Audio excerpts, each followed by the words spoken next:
요즘 사람들은 참 잘 연결되어 있습니다. 그렇죠? 휴대폰만 딱 켜면 전 세계에 있는 모든 사람들과 다 연결 할 수 있죠. 카톡, 뭐 인스타, 유튜브 그러니까 언제든지 소통하기 원하면 소통할 수 있는 시대라고 할 수 있습니다. 그런데 여러분 이상한 것이 하나 있어요. 이상한 것이 있는데 여러분 정말 많이 연결되어 있음에도 불구하고 사람들은 점점 더 외로움과 고독을 느낀다는 거예요. 자료를 제가 찾아보니까요. 세계 인구의 16%, 6분의 1이 점점 살면서 더 외롭고 고독을 느낀다는 거예요. 우리나라 사람들은 조금 더 수치가 높은데 21%. 예. 그러니까 5명이나 4명 중에 1명이 살아가면 살아갈수록 뭔가 더 외롭고 고독을 느낀다는 것이죠. 여러분 우리 시대는요. 연결의 시대라고 할 수 있어요. 연결의 시대. 그렇지만 동시에 고립의 시대라고도 할 수 있을 것 같습니다. 사람은 많아요. 그리고 소통은 많지만 관계는 점점 줄어드는 시대입니다. 그 관계의 깊이는 점점 없어지는 시대라고 할 수 있어요. 연결 도구는 많은데 함께 같은 방향으로 바라보면서 맺는 관계는 사라졌다고 할 수 있을 것 같아요. 1절 말씀 다시 한번 읽어보겠습니다. 1절 시작. 오순절이 되어서 그들은 모두 한 곳에 모여 있었다. 이 오순절 여러분 많이 들어보셨을 텐데 오순절은 유월절 이후 안식일 그 다음 날부터 50일 되는 날이에요. 50일. 그래서 이 오자하고 순자가 10이라는 의미가 있거든요. 오순절 해서 유월절 다음 날 안식 후부터 50일째 되는 날이 이제 오순절이라고 하는데 6월절부터 7일 7주가 지난 날입니다. 7주가 지난 날인데 7주가 지난 날이라고 해서 77절이라고도 해요. 77절이라고도 하고 그리고 이때 보리를 추수해요. 보리. 그래서 또 뭐라고도 불러요? 맥추절이라고도 한다는 것이죠. 오순절 그리고 유월절, 장막절을 우리는 이스라엘의 3대 절기라고 알고 있습니다. 굉장히 중요한 절기인데 유대인들은요 이 절기가 되면 성전이 있는 예루살렘에 모여요. 예루살렘에 모일 때 역사학자 중에 그 요세푸스라고 하는 학자가 있는데요. 이 학자가 추측하기를 유대인들이 예루살렘에 모일 때 무려 약 200만 명 정도가 모인다고 추측을 했어요. 좀 일리 있는 추측이라고 생각이 됩니다. 그런데 여러분 이렇게 절기에 모여서 사람들이 북적북적한 이때에 신자들도 함께 모였다는 것이죠.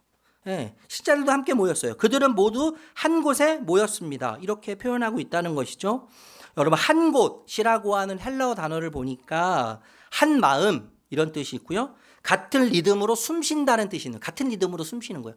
그러니까 같은 장소에 모였다는 것을 강조할 뿐만 아니라 더 무엇을 강조하냐면 같은 마음을 품고 있다는 것을 강조하고 그리고 같은 마음과 같은 호흡으로 지금 숨쉬면서 같은 기대를 품고 같은 약속, 예수님의 약속, 성령이 임하신다고 하는 예수님의 약속을 기다리고 있다고 하는 의미를 강조해서 이야기한다고 우리는 해석할 수 있습니다.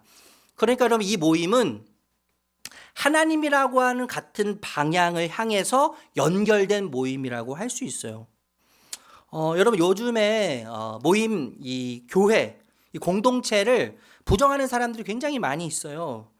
형식적인 예배 그리고 목사나 교회의 권위주의적인 어떤 모습들에 실망했죠. 물질을 너무 밝히는 물질주의적인 어떤 교회 모습들을 반발하면서 생겨나기 시작했던 부류가 있는데 무교회주의예요. 무교회주의. 교회는 필요 없다는 것이죠. 제도적 교회에 대해서 반발하고 조직적 교회에 대해서 부정적인 생각을 가지고 있어요. 개인신앙을 강조합니다. 개인신앙. 하나님과의 관계는 직접적이기 때문에 굳이 교회 나가지 않아도 괜찮아. 목사가 필요 없어. 네. 굳이 예배하는데 목사가 설교를 해줄 필요도 없고 사실 우리가 드리는 예배 형식도 굳이 필요 없고 제조도 필요 없고 조직도 필요 없어. 그것이 없어도 우리는 얼마든지 신앙생활 잘할 수 있어. 이렇게 이야기하는 것이 이제 무교회주의에서 이야기하는 것이죠. 그런데 여러분 잘 생각해 보면 맞는 말도 있어요. 일리 있는 이야기도 있어요. 그런데 무교회주의자들, 무교회를 주장하는 사람들은요, 신앙의 본질에 집중하는 것 같기는 하지만 실은 자기 기준으로 신앙생활을 할 수 있다는 것이죠. 이게 함정이에요. 자기 기준으로. 뿐만 아니라 말씀의 균형을 잡기가 정말 어렵습니다. 또 공동체의 결속, 유익, 돌봄, 연합 이런 것들이 부족할 수 있어요. 여러분, 개인만 강조하면 신앙은요, 고립되기 쉽습니다. 그리고 교회만 강조하면 신앙은 형식주의에 빠지기 쉽죠. 그러니까 성경이 무엇을 이야기하느냐가 정말 중요한 거죠. 성경이 무엇을 이야기하느냐 하면 성경은 두 개 다 강조하죠. 개인 신앙과 공동체 신앙. 두 개 다 강조한다는 것입니다. 여러분, 제자들을 포함한 120명의 신자들이 함께 모였는데 성경은 왜 모여야 하는지를 여러 군데서 이야기해요. 왜 모여야 합니까? 왜 개인적으로 신앙생활하지 않고 교회를 무시하거나 굳이 목사가 필요하지 않아도 되는 상황에서 신앙생활을 한다고 주장하지만 왜 모여야 합니까? 하나님의 명령이죠. 히브리서 10장 25절 읽어볼까요? 히브리서 10장 25절.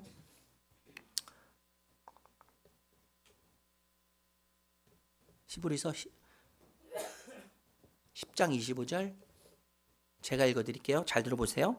어떤 사람들의 습관처럼 우리는 모이기를 그만하지 말고 서로 격려하여 그날이 가까워 오는 것을 볼수록 더욱 힘씁시다. 이렇게 이야기합니다. 그러니까 여러분, 마지막 때는 언제냐면 예수님께서 하늘로 올라가신 때죠. 그리고 다시 오신 때, 그 사이를 살고 있는 것이 마지막 때라고 말씀드렸잖아요. 마지막 때일수록 신자가 더 힘써서 해야 될 것이 믿음의 네트워크라는 것이죠. 모임인 거예요. 모임. 믿음의 네트워크. 주목할 것은 어떤 말씀이냐면 더욱 힘쓰라는 거죠. 더욱 힘쓰라. 더욱 힘쓰라는 표현에 우리가 더 관심을 가져야 되는데 마지막을 살수록, 마지막 때를 살수록 모임에 더욱 힘써야 된다는 것을 계속 강조하고 있는 것이죠. 여러분, 우리는 왜 모여야 합니까? 몸된 교회의 본질이기 때문이죠. 몸된 교회의 본질이에요. 고린도전서 12장 27절 읽어볼까요? 읽겠습니다. 시작. 여러분은 그리스도의 몸이요 따로따로는 지체들입니다. 우리가 잘 알잖아요. 교회는 그리스도의 몸이에요. 예수님은 그리스도는 몸의 머리죠. 몸의 각 지체는 연결된 상태로만 존재하는 겁니다. 연결된 상태로 존재하는 거예요. 무슨 말이냐면 여러분, 이 손이요 몸에서 떨어져 나가서 분리된 채로 나는 몸의 일부야라고 말하는 것은 아무런 의미가 없는 거예요. 몸이 아닌 거예요, 더 이상. 제가 어렸을 때 저희 철길에 살았습니다. 철길에 살았는데 기차가 지나가면요 얼마나 시끄러운지 몰라요. 밤낮 가리지 않고 그 석탄을 실은 기차가 지나가는데 기차가 지나갈 때는 뭐 TV도 안 나오고 막 집이 막 울렁울렁거리고 정신이 없어요. 그런데 거기 옛날에는 저희 이런 철조망 같은 보호 시설이 없었기 때문에 아이들이 저희들도 막 올라가서 얼마나 많이 놀았는지 몰라요. 근데 사고가 났습니다. 사고. 5살짜리 아이가 그 철길을 따라 올라가는데 기차가 오는 걸 못 봤어요. 철로 위에 손을 얹었는데 여기 다 절단된 거예요. 올라가서 보니까 손가락이 다 절단돼가지고 그 아이는 병원에 갔고 절단된 손가락은 그 철로 위에 널브러져 있는 거예요. 여러분, 아무리 손가락이 자신이 몸의 일부라고 이야기한다고 할지라도 이미 절단돼서 몸과 연결되어 있지 않는다면 몸이라고 이야기할 수 없는 것이죠. 아무리 나는 몸의 일부야라고 이야기해도 소용이 없는 거예요. 공동체에서 이탈한 성도는 몸의 기능을 상실하게 되어 있는 것입니다. 여러분, 코로나 이후에요 온라인 교인이 정말 많이 늘었어요. 한국교회 30% 이상이 온라인 교인이 되었다고 이야기합니다. 물론 여러분, 현실적인 어려움들이 있어요. 질병, 또 직장, 여러 가지 이유가 있습니다. 온라인 예배를 드릴 수밖에 없는 상황들이, 현실들이 분명히 있어요. 그런 상황에서 온라인 예배를 드리는 것은 정말 아름다운 믿음의 고백이죠. 예, 우리 암수술 받고 지금 회복 가운데 있는 우리 신혼부부, 우리 집사님들, 저에게 제가 가끔 전화하고 만나서 이렇게 이야기하다 보면 온라인으로 얼마나 예배를 잘 드리는지 몰라요. 너무 행복한, 그것이 얼마나 아름다운 믿음의 고백인지 몰라요. 그런데 여러분, 온라인 예배는 흩어진 상태, 몸으로서 흩어진 상태를 합리화할 수 있고 고착화될 수 있는 위험성이 농후하게 있다는 것을 우리는 기억해야 됩니다. 여러분, 모이는 것은요 의무 이전에 우리가 몸의 지체임을 확인하는 행위예요. 우리가 자꾸 모이면서 뭘 확인하는 거예요? 내 정체성, 내가 어디에 소속되어 있는지, 내 주인이 누구인지, 내가 무엇을 살아야 하는지, 내 삶의 방이 어디를 향하고 있는지를 계속 깨닫는 것이죠. 머리이신 예수님의 몸으로서, 몸의 지체로서 한 부분인 것을 확인하는 것이 모이는 행위에 담겨져 있는 것입니다. 여러분뿐만 아니라 서로 돌보고 격려하기 위해서 우리는 계속 모여야 되는 거예요. 서로 돌보고 격려하기 위해서. 히브리서 10장 24절 말씀 읽어볼게요. 시작. 그리고 서로 마음을 써서 사랑과 선한 일을 하도록 격려합시다. 저는 우리 교회가 정말 이런 교회가 되면 좋겠는데, 교회는요, 내가 여기 있어 라고 하는 존재만으로도 서로에게 힘이 되는 공동체여야 합니다. 그냥 있는 것, 존재만으로도 힘이 되는 공동체. 예. 모이는 이유는 바로 여기 목적이 있는 거예요. 이유가 있는 거예요. 서로가 내가 여기 있음으로 서로의 존재를 확인시켜주고 서로를 지지하고 서로를 격려하고 서로를 돌보기 위한 목적이 있다는 것이죠. 여러분, 온라인 예배를 아무리 훌륭하게 아무리 집중해서 드린다고 할지라도 온라인 예배는요, 사랑을 실천하지 못합니다. 왜 그렇죠? 사랑은 몸의 언어이기 때문이죠. 몸의 언어. 사랑은요, 몸의 언어예요. 아무리 온라인에서 예배를 잘 드린다고 해도 여러분, 몸이 함께 섞여 있지 않고 지체로 붙어 있지 않으면, 몸에 붙어 있지 않으면 사랑을 표현할 수 없다는 것이죠. 성령은 여러분 공동체 안에서 일하십니다. 물론 개인에게도 역사하시지만 공동체 안에서 역사하세요. 마태복음 18장 20절 말씀 읽어볼게요. 시작. 두세 사람이 내 이름으로 모여 있는 자리, 거기에 내가 그들 가운데 있다. 여러분, 오순절 성령님은 약속을 따라서 한 곳에 모인 제자들에게 임하셨어요. 그리고 마태복음에서는 내 이름으로 두세 사람이 모이면 내가 그곳에 함께 하겠다고 약속하셨습니다. 모이는 것은 뿐만 아니라 여러분, 초대교회 모범 사례라고 할 수 있잖아요. 사도행전 2장 46절 읽어볼게요. 사도행전 2장 46절. 제가 읽어드릴게요. 그리고 날마다 한 마음으로 성전에 열심히 모이고 집집이 돌아가면서 빵을 떼며 순전한 마음으로 기쁘게 음식을 먹고. 그러니까 여러분, 초대교회는요, 날마다 성전에 모였어요. 성전에 모였을 뿐만 아니라 흩어져서 집에 가서도 모였어요. 집에 모여서 떡을 떼면서 식탁교제, 가족 공동체로서 식탁교제를 나눴습니다. 여러분, 초대교회의 핍박과 박해가 얼마나 심했습니까? 목숨을 내놓고 예수님을 믿어야 되는 시기 아니었어요? 그러니까 모인다는 것 자체는 어떤 고백이에요? 신앙의 고백이에요. 신앙의 고백. 여러분, 오늘날 우리가 얼마나 바쁜 시대를 살고 있어요. 우리가 해야 될 일이 얼마나 많이 있습니다. 그러나 그 일상에서도, 그 바쁜 정신없는 일상에서도 모여서 예배한다는 것은 우리 신앙의 고백이죠. 우리 신앙의 정체성이죠. 우리의 모임 자체, 이 모임 자체는 신앙의 고백입니다. 예수와 함께 운명 공동체로 실전적 고백을 드리는 것이 바로 뭐예요? 모이는 거예요. 모이는 거. 그런데 여러분, 정말 중요한 게 뭐냐면, 왜 예수님의 이름으로 모여야 하는가? 궁극적인 모임의 목적은 무엇인가라는 거죠. 우리가 왜 모여서 예배드리고, 모여서 왜 기도하고, 모여서 목장 나눔을 하고, 왜 모여야 하는가? 궁극적인 목적이 무엇이냐? 이게 정말 중요한 건데, 뭐냐 하면, 여러분 잘 아시는 분이죠. 찰스 스펄전 들어보셨을 거예요. 영국의 목사님인데 설교의 황태자라는 별명을 가지고 계시잖아요. 너무나 설교를 탁월하게 했기 때문에 설교의 황태자. 이분이 이런 얘기를 했어요. 그리스도의 몸된 교회로서 우리는 예수님을 사랑해야 된다. 그렇지 않으면 존재 목적을 잃게 된다. 여러분, 우리가 모이는 목적은요, 궁극적인 목적은 딱 하나예요. 예수님을 더 사랑하는 것이죠. 그것이 우리가 모이는 궁극적인 목적입니다. 예수님으로부터 우리가 원하는 어떤 것을 쟁취하고 우리가 어떤 것을 얻어내기 위해서가 아니라 예수님을 더 사랑하는 거. 어제보다 오늘 그 주님을 더 기쁘게 자발적으로 사랑하는 거. 오늘보다 내일 목장 모임을 하면서 가정에서 모이고 카페에서 모이고 교회에서 모이고 수요 기도회 때 모이고 개인적으로 모이고 교회에서 예배를 통해 모이는 궁극적인 목적은 예수님을 사랑하는 것입니다. 예수님을 사랑하는 것이 결핍되는 그 순간 그 모임은 세상 모임보다 못한 모임이 되는 거라고 생각할 수 있지 않겠어요? 그래서 여러분, 우리가 모이는 모임의 동력은요, 여러분 규칙이나 의미가 결코 아니라 사랑이에요. 사랑이 원동력이 돼서 모여야 되는 거예요. 예배하는 동기 원동력은 주님을 사랑하는 거예요. 주님을 사랑하는 것, 주님을 사랑하는 것에서 모이기 시작하는 것이죠. 수요 기도에 오셔서 기도하는 이유도 주님을 사랑하는 거예요. 목장 모임에서 내 삶을 나누는 것도 주님을 사랑함으로 그것이 동기가 되어서 시작해야 하는 것 아니겠습니까? 사랑하기 때문에 모이고, 사랑하기 때문에 섬기고, 사랑하기 때문에 희생하고, 사랑하기 때문에 드리고, 나누고, 사랑하기 때문에 함께하는 것이 궁극적인 우리 모임의 목적이라고 할 수 있죠. 뿐만 아니라 여러분, 교회의 존재 목적은 모이는 거라고 제가 말씀드렸는데, 모이는 것도 있지만 보내는 것도 있습니다. 보내는 거, 파송하는 거예요. 우리가 모여서 예수님을 사랑함으로 모여서 그 사랑을 충만히 힘입을 때, 우리 안에 그 사랑이 가득 채워질 때, 그 가득 채워진 만땅된 예수의 사랑을 가지고 우리가 속한 공동체를 향해 가는 것이죠. 그러니까 교회는 모이는 곳이면서 동시에 보내는 곳이에요. 세상을 향해서 가야 돼요. 우리가 속한 공동체, 직장, 가정을 향해서 가야 합니다. 무엇을 가지고 가요?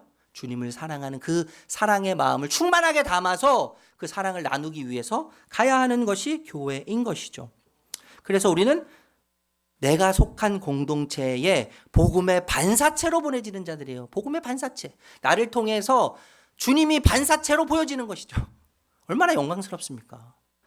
나를 통해서 찌질한 냄새나는 어설픈 나를 통해서 그 완벽한 하나님이 반사돼서 보여지는 그런 일들을 우리가 감당해야 되는 것이죠. 2절 3절 다시 한번 읽어볼까요? 2절 3절 2절 3절 같이 읽겠습니다. 시작.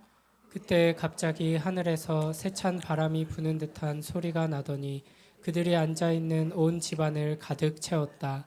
그리고 불길이 솟아오를 때 혓바닥처럼 갈라지는 것 같은 혀들이 그들에게 나타나더니 각 사람 위에 내려앉았다. 여러분, 하늘로부터 바람 같은 불길 같은 것들이 내려왔어요. 임했어요. 구약에서 바람과 불은 하나님의 임재를 상징하죠. 하나님의 능력을 상징합니다. 바람과 불이 땅에서 솟아오른 것이 아니에요. 어디서 내려왔어요? 하늘에서 내려왔다는 것이죠. 여러분, 하늘은요 신적인 영역이에요. 하나님의 영역이에요. 하나님이 주시는 모든 은혜들, 하나님이 행하시는 모든 것들은 항상 하늘에서 내려와요. 항상 하늘에서 내려옵니다. 여러분, 신자들은요 하늘에서 내려오는 신령한 은혜를 입은 자로서 신자의 정체성은 하늘이죠. 신자의 정체성은 하늘이에요. 여러분, 하늘에서 왔습니다. 우리는. 그리고 하늘을 추구하며 이 땅을 살아가요. 그리고 결국엔 하늘로 돌아갈 거예요. 우리는요. 우리의 정체성은 하늘이란 말이에요. 하늘의 질서를 따라 사는 자들이라는 것이죠. 여러분, 하늘에서 받은 것으로 세상의 주인, 하늘의 주인이신 하나님을 드러내며 그분을 높이기 위해, 그분을 기쁘시게 해드리기 위해서 세상을 가꾸고 세상을 일구는 자들이 신자들이지 않겠습니까? 그래서 좀 전에 말씀드렸지만 신자가 따라가야 할 질서는 땅의 질서가 아니라 하늘의 질서라는 것이죠. 그래서 골로새서에서는요 위에 있는 것들을 생각하라고 이야기하는 것이죠. 골로새서 3장 1절 2절 읽어보겠습니다. 같이 읽겠습니다. 시작. 그러므로 여러분이 그리스도와 함께 살려주심을 받았으면 위에 있는 것들을 추구하십시오. 거기에는 그리스도께서 하나님의 오른쪽에 앉아 계십니다. 여러분은 땅에 있는 것들을 생각하지 말고 위에 있는 것들을 생각하십시오. 위에 있는 것들을 생각하라고 명령하는데, 여러분, 이 말씀은요 땅을 외면하거나 현실을 외면하라고 하는 의미가 결코 아닙니다. 저는 이 말씀 이렇게 해석하고 싶은데요, 땅을 묵상하지 말고 하나님을 묵상해라. 현실을 묵상하지 말고 하나님을 묵상해라. 저 이렇게 해석하고 싶어요. 여러분, 현실을 묵상하면 묵상할수록, 오래 묵상하면 묵상할수록요 문제는 점점 더 커지게 되어 있어요. 현실을 오래 묵상하면 나의 연약함이 자꾸 드러나요. 정말 나는 약해. 그리고 정말 큰일 났구나. 야, 큰일 났구나. 해결책이 없어. 나는 이제 끝장났어. 난 더 이상 가능성이 없어. 현실을 묵상하면 이렇게 되는 거예요. 그럼 어떻게 됩니까? 두려움은 계속 자랍니다. 그리고 낙심이 찾아오죠. 그리고 불평의 입술로 내 입술이 변하기 시작하고 혼란은 계속 가중되는 거예요. 그런데 여러분, 하늘을 묵상하고 하나님을 묵상하면 내가 그 안에 있고 그가 내 안에 있는 것을 발견하게 됩니다. 그러면서 크신 하나님을 보게 되죠. 하나님이 크시다. 내 현실보다 하나님이 크시고 내 상황보다 하나님이 크시다는 것을 발견합니다. 나에게 일어나는 모든 현실은, 때로는 이해되지 않는 모든 현실은 하나님의 선한 방식이 일궈가시는 하나님의 일하심의 방식이라는 것을 깨닫기 시작합니다. 그래서 하나님의 현실이, 하나님의 선하심이 현실을 이긴다는 것에 확신을 갖게 되는 것이죠. 하나님의 선하심이 현실을 이긴다. 하나님의 선하심이 나의 상황을 이긴다라는 것을 확신하게 되는 겁니다. 그래서 여러분, 나는 약해도 결국엔 안전하다는 것을 확인하게 되는 것입니다. 여러분, 우리는 약해도 선하신 하나님이 현실을 이기기 때문에, 우리의 현실과 우리의 상처와 우리의 아픔을 이기기 때문에 나는 약해도 안전할 수 있는 거예요. 나는 무능해도 안전할 수 있는 것입니다. 이런 시각이 열리는 거 아니겠습니까? 여러분, 묵상의 대상이요, 나를 만들어요. 잘 생각해보세요. 내가 무엇을 묵상하고 있는지를 기억해야 됩니다. 생각해야 됩니다. 현실을 묵상하고 있는지, 하늘을 묵상하고 있는지. 지금 내 현실, 그것이 나를 집어먹을 것처럼, 나를 삼켜 먹을 것처럼 크게 느껴질지라도 하늘을 묵상해야 될 필요가 있지 않겠습니까? 왜냐하면 묵상의 대상이 나를 만들고 묵상의 대상이 나를 장악하기 때문이에요. 여러분, 무엇을 묵상하느냐에 따라 묵상하는 그것을 닮아가게 되어 있습니다. 묵상하는 그것이 나를 닮도록 만드는 거예요. 여러분, 걱정을 묵상하면 어떻게 되겠어요? 염려하는 사람이 되는 거죠. 네. 상처를 끊임없이 묵상하면 쓴뿌리가 계속 내 안에서 자라는 겁니다. 그런데 하나님을 묵상하면 그분의 성품을 닮아가는 거예요. 이해되지 않는 현실 속에서도 하나님을 계속 묵상하고 하늘을 묵상하면 그분의 성품을 닮아가게 되어 있습니다. 하늘의 소망을 묵상하면 이 땅에서 자유로워지는 거예요, 여러분. 아멘? 네. 그러니까 무엇을 묵상하느냐가 진짜 중요한 거예요. 하늘의 소망을 묵상하고 십자가의 부활을 묵상하고 나를 위해 하늘의 영광스러운 보좌와 당신의 생명까지 내어주신 그 사랑을 묵상하면 우리는 이 땅에서 만족을 누리고 자유를 누리게 되는 것입니다. 여러분, 하나님께서 이스라엘 백성들을 광야에서 40년 동안 안내하실 때 여우로 안내하지 않으셨잖아요. 그렇죠? 낙타로 안내하지 않으셨어요. 그렇게 많은 양으로도 이스라엘 백성들을 안내하지 않으셨어요. 뭘로 안내하셨어요? 불기둥과 구름기둥이죠. 불기둥과 구름기둥이 멈추면 이스라엘 백성도 멈춰야 돼요. 움직이면 함께 움직여야 됩니다. 이스라엘 백성들로 하여금 구름, 불기둥, 이것은 하늘에 속한 하나님의 임재, 하나님의 현현, 하나님의 능력을 상징하는 것으로서 이스라엘 백성들로 하여금 계속 지속적으로 하늘을 보게 한 거예요. 하늘을 보게 한 거예요. 하나님의 의도가 여기 담겨져 있는 것 아니겠어요, 여러분? 하늘을 보게 하셨습니다. 하늘에서 내리는 만나와 메추라기를 먹게 하셨어요. 땅에서 자라나는 어떤 음식이 아니에요. 어떤 음식으로 이스라엘 백성들을 배부르지 않으셨어요. 하나님은 하늘에서 떨어지는 만나와 메추라기. 그 이스라엘 백성들은 아침에 눈을 뜨고 밖에 나오면, 장막 밖에 나오면 어디를 보기 시작해요? 하늘을 보기 시작하는 거예요. 내 정체성이 어디에 있는지, 나는 무엇을 향해 가는 자인지, 누가 우리를 도와주는지. 우리의 진짜 현실은 지금 광야와 사막이 아니라 사막과 광야와 같은 현실 속에서 먹을 것을 채워주시고 장마칠 곳을 알려주시는 하나님이신 것을 기억하며 하나님이 진짜 나의 현실이 되심을 고백하며 살도록 하나님은 이스라엘 백성을 통해서 하늘을 지속적으로 보게 하신 것이죠. 그런데 여러분, 또 중요한 것이 있습니다.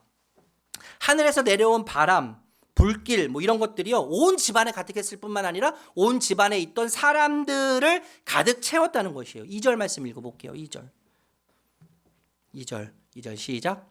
그때 갑자기 하늘에서 세찬 바람이 부는 듯한 소리가 나더니 그들이 앉아있는 온 집안을 가득 채웠다. 여기 가득 채웠다고 하는 이 헬라어를 보니까 플레오라는 단어예요. 플레오. 마리아가 자신의 전 재산이죠. 결혼 지참금, 결혼을 하기 위해서 평생 모아뒀던 향유를 예수님 발 아래 부었을 때 그 향기가 집안에 가득했다고 표현해요. 가득했다. 이 가득했다는 표현은 플레오예요. 플레오, 가득했다. 이 표현의 같은 표현인데, 단 1%의 빈틈도 허용하지 않고 100% 꽉 채워진 상태입니다. 100% 꽉 채워진 상태. 여러분, 성령이 임하셨을 때 그곳에 인간의 생각이나 인간의 계산이나 인간의 두려움이나 인간의 근심이 머물 수 있는 단 한 평의 공간도 남아있지 않았어요. 성령이 임했을 때요. 단 1%의 인간적인 계산과 생각도 어떤 계획도 존재할 수 없었어요. 성령으로 가득했기 때문에요. 성령의 강력한 임재가 공간과 사람들을 완전히 압도했습니다. 그리고 장악했습니다. 여러분 우리에게는요 모든 인간에게 그죠? 모든 인간에게는 근본적인 본능이 있는데 채우려는 본능이에요. 채우려는 본능. 배가 고프면 먹어야 돼요. 제가 요즘에 입맛이 너무 좋아가지고 살이 좀 쪘어요 제가. 근데 저녁에 자꾸 냉장고를 열게 돼요. 뭐 먹었는데 금방 저녁 먹었는데도 또 먹고 싶은 거죠. 뭐 음식이 자꾸 생각나는 거예요. 그러니까 제가 이 말씀을 준비하면서 내 안에 뭔가 허함이 있구나라는 것을 느끼게 돼요. 음식으로 채워지지 않는. 여러분 우리는요 채우려는 본능이 있기 때문에 배가 고프면 먹습니다. 외로우면 사람을 찾아가요. 허전하면 무언가를 구입하고 사죠. 쇼핑한단 말이에요. 쇼핑. 여러분 배가 고프면 먹는 거는 문제되지 않습니다. 외로워서 사람을 찾는 것도 그렇게 큰 게 문제되지 않아요. 허전해서 무엇을 사는 것도 그닥 문제되지 않아요. 그런데 진짜 중요한 문제는 뭐냐면 무엇으로 채우느냐죠. 무엇으로 채우느냐. 이게 정말 중요한 거예요. 우리의 공허하고 비어있는 마음과 생각을 무엇으로 채우느냐가 정말 중요한 핵심인 거예요, 여러분. 여러분 바다에 표류하는 사람에게 가장 무서운 유혹이 뭔지 아세요? 바다에 표류하고 있는 사람에게 가장 무서운 유혹은 바닷물입니다. 바닷물이에요. 목이 타서 막 들어가는 순간 눈앞에 끝없이 펼쳐진 바다. 손만 뻗으면 고개만 내리면요 바닷물을 마실 수 있어요. 그 갈증이 해소될 것 같아요. 그런데 여러분 바닷물을 마시는 순간 어떻게 되는 줄 아세요? 바다의 염분이 오히려 세포 속에 있는 수분을 빼앗아간다는 거죠. 세포 속에 있는 수분을 빼앗아가서 마시면 마실수록 갈증이 더 심해지는 거예요. 갈증이 더 심해지고 세포 속에 있는 수분을 염분이 빼앗아가기 때문에 수분 부족으로 더 빨리 죽는다는 거예요. 살겠다고 선택한 것이 죽음을 앞당기는 꼴이 되는 것입니다. 살겠다고 선택한 그것이 오히려 나의 죽음을 앞당기는 이야기가 된다는 거예요. 얼마나 무서운 이야기입니까? 여러분 우리도 마찬가지라고 생각해요. 내 안에 공허함을 채우겠다고 선택하는 것들이 얼마나 많이 있습니까? 우리에게요. 내 안에 공허함 채우겠다고요. 막 화려한 소유들, 사회적 지위들, 포장된 삶, 우리의 삶을 얼마나 우리가 잘 포장하는지 몰라요. 그럴싸해 보이기 위해서, 부러움을 사기 위해서, 공허함을 채우기 위해서, 인정을 채우기 위해서 위장된 만족들을 우리가 얼마나 거짓으로 표현을 잘합니까? 스마트폰에 여러분 다양한 SNS를 통해서 우리가 잘 살고 있다는 것을 얼마나 많이 드러내고 있어요. 거짓으로. 여러분 세상이 우리에게 끊임없이 속삭인다는 것을 기억해야 돼요. 빨리 채워라. 빨리 채워. 더 많이 사. 더 많이 사야 돼. 더 많이 보고 더 많이 성취하고 더 많이 이루어야 돼. 더 많이 가져야 돼. 라고 이야기합니다. 그런데 여러분 이 세상의 소리는요. 또 다른 바닷물이라는 것을 잊어서는 안 되는 것입니다. 또 다른 바닷물일 뿐이에요. 살려고 선택했지만 결국 죽음을 더 빨리 부르는 요소밖에 되지 않는 것이죠. 여러분 이것을 헬라어로 뭐라고 이야기하냐면 케노독시아라고 해요. 케노독시아. 허영이에요. 허영. 허영이라는 말은요. 다른 말로 표현하면 텅 빈 영광이에요. 속이 텅 빈 영광. 굉장히 뭐가 영광스러운데 속이 텅 비어 있는 거죠. 내실 없는 평판이에요. 내실 없는 평판. 평판이 좋은 것 같은데 내실이 없어요. 케노독시아, 허영이라고 하는 단어는 비다, 케노스, 비움, 케노스라고 하는 단어하고요. 영광, 독사, 이 독사하고 합성어 만나서 이루어진 단어가 허영인 거예요. 허영. 영광이 있습니다. 그런데 비어 있는 거죠. 그게 뭐예요? 허영이라는 거예요. 여러분 사도 바울이 2000년 전에 이 단어를 사용했어요. 허영. 예? 케노독시아라고 허영이라는 단어를 사용했는데 여러분 이 단어가요. 오늘 우리 시대에 너무 잘 맞아떨어지는 단어라고 생각합니다. 얼마나 오늘날의 시대를 2000년 전에 정확하게 설명했는지. 텅 빈 영광, 내실 없는 평판을 추구하는, 소금물을 마셔가면서 죽겠다고 하는 허영에 빠진 우리의 오늘날의 삶들을 너무나 잘 표현하고 있는 것입니다. 여러분 케노독시아 이 허영으로 가득 찬 사람들의 특징은 뭐냐면요. 하늘에서 내려오는 진짜 영광을 볼 수 없어요.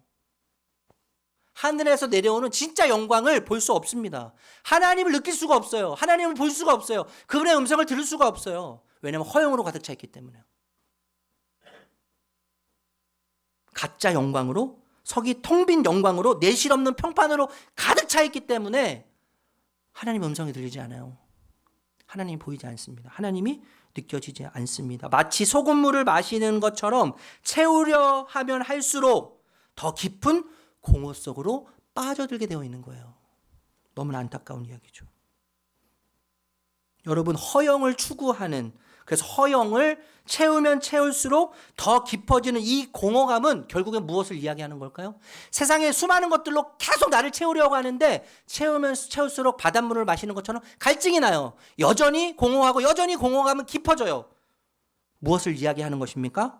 여러분, 이것은요 단순한 심리적 결핍을 말하는 게 아니에요. 단순한 이 소유적 결핍을 이야기하는 게 아닙니다. 하나님이 계셔야 할 자리가 비어 있다는 것을 말하는 거예요. 하나님이 계셔야 할 자리가 비어 있으면 세상 그 어떤 것으로도 채울 수 없다는 것이죠. 하나님이 계셔야 할 자리가 비어 있다는 영적 신호가 우리의 허영을 통해서 드러나는 것입니다. 우리 허영을 통해서. 우리가 잘 아는 여러분 파스칼 있잖아요. 영국의 파스칼. 뭐 신학자이기도 하고 수학자이기도 하고 파스칼. 이 파스칼이 여러 메모를 했는데 메모를 해서 책을 만들었습니다. 그 책이 팡세라는 책이에요. 이 책에 이런 이야기를 했어요. 인간의 마음속에는 하나님이 아니면 채울 수 없는 커다란 구멍이 있습니다. 인간의 마음속에는, 모든 인간의 마음속에는 하나님이 아니면 채울 수 없는 커다란 구멍이 있습니다. 돈으로도 명예로도 쾌락으로도 그 구멍의 크기와 모양이 맞지 않기 때문에 결코 하나님이 아니고서는 채울 수 없습니다. 이 비어있는 것을 케노스라고 말씀드렸잖아요. 케노스. 여러분, 케노스에는 좀 전에도 말씀드렸지만요, 두 얼굴이 있는 거예요. 두 얼굴, 케노스. 이 빔에는 두 얼굴이 있어요. 케노독시아, 좀 전에 말씀드렸던 허영이죠. 허영. 채우려다가, 허영은요 채우려다가 결국 더 비게 되는 신세죠. 더 비어지는 상황인 거예요. 채울수록 더 굶주리는 밑바지 독 같은 고통스러운 공허감이죠. 고통스러운 공허감. 그런데 다른 하나 비다고 하는 케노스라고 하는 뜻은요, 예수님처럼 의도적으로 비워낸 상태를 말하는데 빌립보서 2장 7절 말씀이죠. 읽어볼게요. 빌립보서 2장 7절. 같이 읽겠습니다. 시작. 오히려 자기를 비워서 종의 모습을 취하시고 사람과 같이 되셨습니다. 여러분, 예수님은요 신성의 영광을 버리시고 스스로 비우셨어요. 나약함이 아닙니다. 예수님께서 나약하셨기 때문이 아니에요. 그는 가장 능동적인 행동을 하셨어요. 가장 거룩한 행위를 하셨어요. 그래서 비울수록 더 충만해지는 그릇이 되셨죠. 비울수록 더 충만해지는 그릇으로 예수님께서는 우리를 그 아름다운 자리로 안내하고 계신다고 할 수 있는 것입니다. 거룩한 비움이죠. 거룩한 비움. 비울수록 더 채워지는 거룩한 비움. 여러분, 같은 비움이에요. 케노스. 그런데 하나는 죽음이죠. 그리고 또 다른 하나는 생명입니다. 여러분, 제자들이요 120명과 함께 모였습니다. 10일 동안 한 곳에 모여서 기도해요. 성령이 임하시는데 자존심을 비워요. 자존심을 비워요. 잘못된 메시아간을 비웁니다. 그리고 자신들의 계획과 의지를 내려놓고 비워요. 허영, 케노독시아의 채움을 거부하는 것이죠. 케노독시아 허영의 체험을 거부하고 케노스, 거룩한 비움을 선택하는 행위라고 해석할 수 있을 거예요. 여러분, 이때 하나님이 성령으로 채우시는 거죠. 아멘? 비울 때 성령이 채우시는 거예요. 여러분, 기독교는 비움의 종교가 아니에요. 채움의 종교죠. 나를 채우는 게 아니라 성령으로 채우고 하나님으로 채우고 하나님 주신 은혜로 채우고 그분이 어떤 분이신지, 그분이 무엇을 하실 것인지, 앞으로 그분이 나를 통해서 어떤 일들을 행해 가실 것인지 기대하면서 그분으로 채우는 것이 우리의 신앙인 거예요. 복음인 것입니다. 그냥 비우는 것으로 끝나는 것이 결코 아니에요, 여러분. 그때 하나님이 성령으로 채우시죠. 이 채운다는 것이 플레토예요. 플레토라는 수동태. 여러분 잘 아시잖아요. 그들 스스로 채운 것이 아니라 하나님이 그들을 채우셨다는 거예요. 그들이 채움을 받았다는 것입니다. 채우시는 주도권은 하나님에게 있는 것이죠. 사람에게 있지 않습니다. 우리가 할 것은 딱 하나예요. 뭐예요? 비우는 것이요. 주님 앞에서 비우는 거예요. 주님 앞에서 내려놓는 거예요. 그러면 하나님이 채우실 것입니다. 여러분, 말씀을 마칠게요. 케노독시아 허영의 채움은 숙취를 남깁니다. 저는 술을 5살 때 끊었어요. 제가 5살 때 주량이 소주 3잔이었습니다. 소주 3잔. 그때 제가 술에 취해서 발광을 했던 것이 가끔 기억이 나요. 요즘은 안 마시지만 못 믿는 분들이 계시는 것 같아요. 허영, 캐노독시아의 채움은 숙취를 남깁니다. 계속 고통을 줘요. 후회를 남겨요. 그리고 공허감은 더 깊어지는 거예요. 그러나 성령의 채움, 플래터죠. 성령의 채움은 완전히 달라요. 성령에 취하면 취할수록 맑아져요. 순결해집니다. 거룩해져요. 담대해질 뿐만 아니라 더 사랑하게 만드는 것이죠. 그 성령의 충만함이에요. 성령으로 채워지는 거예요. 그래서 성령으로 취하고 성령으로 채워지면 허영의 빈 영광을 구걸할 이유가 없어지게 되는 것입니다.